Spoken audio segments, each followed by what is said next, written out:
Nagsampa na ng reklamo si Manila Councilor Dennis Alcoreza laban kay Mayor Alfredo Lim at ilang pang opisyal at Police Maynila. Kaugnay ito sa may marahas na takeover ng Manila City Government sa slaughterhouse na pag-aari ng pamilya Alcoreza. May ulat on the spot si Ivan Mayrina. Ivan?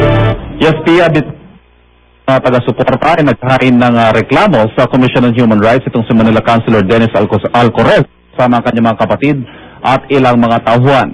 Kaugnay ito, Pia, ng dalawang insidente ng umano'y marahas sa pagtrato sa kanila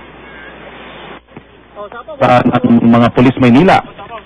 Nang sapilitan silang paalisin sa Vitas Slaughterhouse itong nakaraang Lunes o Biyernes.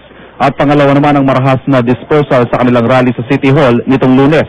Kabilang sa mga inireklamo sina Manila Mayor Alfredo Lim, City Administrator Jesus Marzan, City Legal Officer Renato de la Cruz, Veterinary Inspection Board OIC Francisco Co, si Chief Superintendent Alejandro Gutierrez, Chief Inspector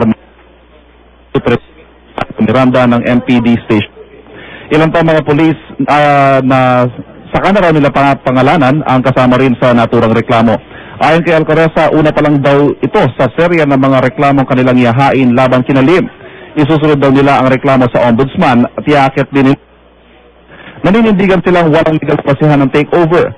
May umiiraw daw silang long-term contract sa Manila City Hall at sa ilang beses na tangkaing takeover ng slaughterhouse ay nagkaroon doon ng compromise agreement noong October 2007 sa pagitan nila at ni Manila Mayor Alfredo Lim mismo. At wala naman daw silang violation sa compromise agreement kaya walang basihan.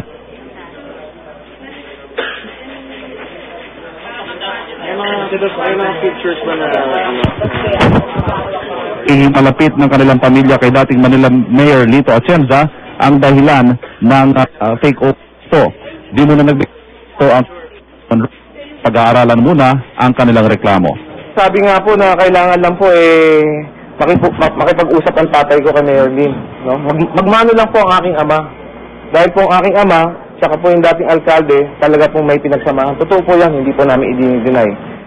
Samantala, Pia, naninindigan ng Hall sa mga violations ng pamilya Alcoreza sa pagpapatakbo ng Vitas Slaughterhouse. Ilan dito ang abandonment at pagsasablis umano ng establishmento, nariyan pa rin ang sanitary conditions umano at ang pagpapatayo ng fitness center at ang failure na pagbigay ng 1% na kita ng slaughterhouse na nakasaad daw sa kanilang compromise agreement. Pia?